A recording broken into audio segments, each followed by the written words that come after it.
real talk ta. Kining napulo ka sugo or 10 commandments, unang sugo pag yun. Nag-ingon diri nga mabasa sa Exodus 20, 3 hangtod sa 5. Ingon diri, basahon ako mga igsoon. Ayaw pagsimba og laing Dios gawas ka nako. 4. Ayaw pagbuhat og Dios o larawan sa bisan unsa dito sa langit o dinhi sa yuta o diha sa tubig nga anaa ilalom sa yuta. 5. Ayaw pagyukbo sa bisan unsang Dios o pagsimba niini kay ako ang Ginoo nga inyong Dios og abubuhan ako.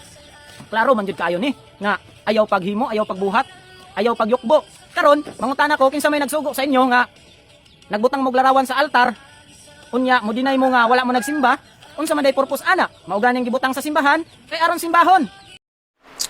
Niya, ribulto na po ta. Ay kini mo mga tawahan na mura manig mga sirang plaka.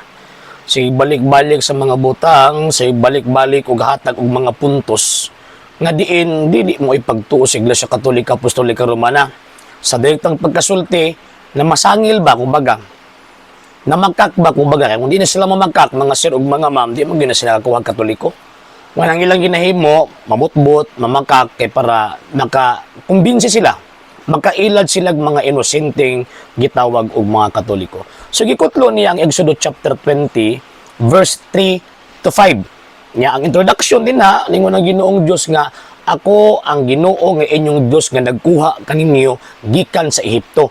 Ayaw kamo pagsimba og laing Dios gawas kanako. Ingon pa niini nga atong higalang tagak gisupak na kuno nato na. Kaya nagsimba daw kuno tag laing Dios. Kinsulti. Kamo? Binutbot man ang inyo. Way pagtulunan ang Santa Iglesia Katolika Apostolika Romana nga magsimba mig laing Dios. Wapit pagtulunan ang simbahang Katoliko nga ang among mga ribulto mao nang among mga Dios. Klaro ang gitudlo sa simbahang Katoliko, now this is the Catholic faith, we worship one God. Nagasimba lamang kami og usa lamang ka Dios. Og kana nga Dios sumala sa tudlo sa Iglesia Katolika mao na ang Santisima Trinidad, ang Amahan, ang Anak ug ang Espiritu Santo. Way labot ang ribulto dinha. So question, nakasupak ba mi?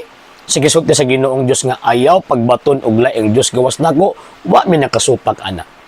Number 2 point. Ang ikutlo niya sa verse 4, ingon niya nga gibasa niya ayaw kamo pagbaton og mga larawan sa mga Dios. O ang pangutana, nagbaton ba ang Katoliko og mga ribulto sa mga Dios? No sir, no ma'am. Wa mi ribulto sa mga Dios.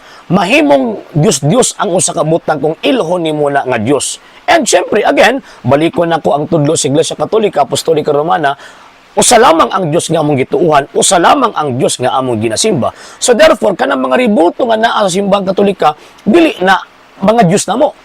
Kung dili na mga Dios namo, subuti pa sabot dili na mga Dios. So unsa man din ang mga ribulto ha? Kana nga mga ribulto kana sa mga santos. Ang gidili sa Ginoong Dios kadto mga ribulto sa mga Dios. Never nisulti ang Ginoong Dios nga ayaw pagbaton og ribulto sa mga santos. Unta masabtan ni nila ning ato ang gitawag og puntos.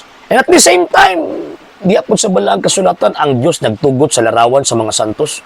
Ribulto sa mga anghel, ribulto sa gitawag og mga propeta. Gani ginapahalaran pa ang mga monumento sa gitawag og mga propeta. So diyan nato makita nga basta mohimo kag mga butang, even ribulto or even statues and images, basta di lang makasupak sa kabubuton sa Ginoong Dios, di lang nimo ilisan ang Ginoong Dios, di ka makasupak sa iyang kabubuton ug sa iyang gitawag og sugo. Number 3 point, ingon pa sa iyang gibasa, ayaw pagyukbo sa mga Dios. Ay wa mo ba nagyukbo Dios? Kaya gyud sa mga pagtuong Katoliko, ang among giyukbuan ang Dios lang. Ang Amahan, ang Anak ug Espiritu Santo or adoration. Pero nag-venerate mi sa mga santos o naghimo mi og paghatag og dakong pagrespeto sa mga ribulto nga diin mo ay nagrepresentar nila. Kay sumala pa na Ginoong Jesucristo, Saint John chapter 17 verse 10, ingon pa niya, kay pinaagi ninyo gihimaya ako. So kung ato ang giinsulto, ato ang gibugal-bugalan ang mga ribulto sa mga santos kung diin asay na himaya ang atong Ginoong Jesucristo, tabra nga atong giinsulto og ato ang gibugal-bugalan ang atong Ginoong Jesucristo. Di ba? So again, lahi ng Diyos, lahi ng gitawag og ribulto sa mga santos. May bitaw iningon ng balang kasulatan. Leviticus chapter 10 verse 10, ilhon ninyo ang butang balaan o dili balaan. ilhon ninyo ang butang santos o dili santos. Kini mo mga tawhana, mura manig, sobra pas mga taga, kaya di man kabalo mo ila.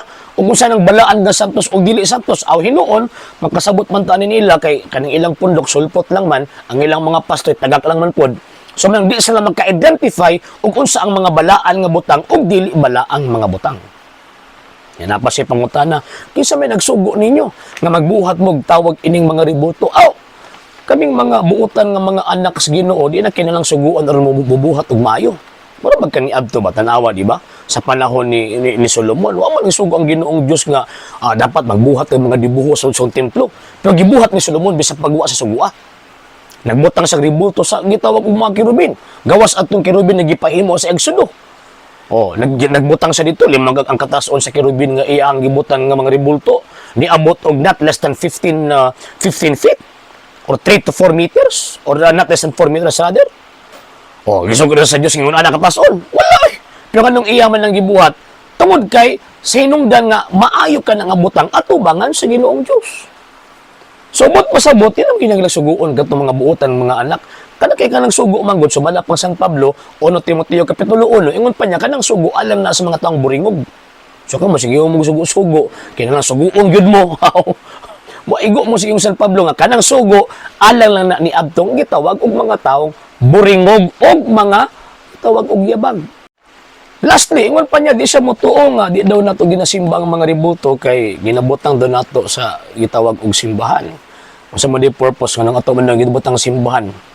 Siyempre ato daw kuno ng simbahon, amo na iyang unahuna. Dili na mayo nahuna sa Katoliko. Ang unahuna simbahan Katolika nganong na mga ribulto sulod sa gitawag og simbahan nganong man kay pagpadayag ka na nga kanang maong lugar balaan nga lugar at the same time kanang lugar naa ang presensya sa Ginoong Dios.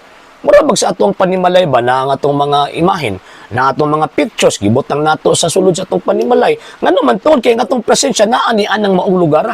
Sama pod sa balay sa Dios. Gibutangan og mga ributo sa mga santos og ributo sa iyang anak nga si Ginoong Jesucristo tungod kay pagpadayag ka na nga ang presensya sa Ginoong Dios ug sa mga santos naa ni anang mong lugar ug pagpadayag ka na sa pagkabalaan ni anang mong lugar. So, wala pasabot gibutang tungod kay gitawag og simbahon namo. O granting with admitting, sige. Ato lang tawag yung tuwan ay gibutang ko no aron simbahan kanang anong inyo man laging tawag ining budiga. Kanang inyo bang, asa mo magsimba ba? Budiga man na kay, may mga ribulto. Naamoy podium. O, gibutang man ninyo din na. So, inyo po ng simbahon. Diba? Naman may bungbong. Magkatubang mamuan ang gitawag pagsimba niyo sa bungbong o ganang mga decoration ninyo, mga litra. Inyo po ng simba po na. Kung sundo na to ang maong gitawag prinsipyo tungkol kinaasimban, ang tuyo simbahon.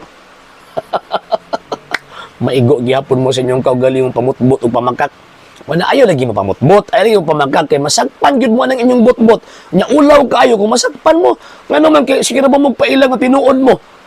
Unya pagkauman ang tumoy day binutbot day, di ba? Pero bisag usaon ninyong sulti nga may tungod anang Biblia, kutlog tawag inang sita sa Biblia, butbot gyud ang inyong pundok. Ngano man tinukod lang mo magkano.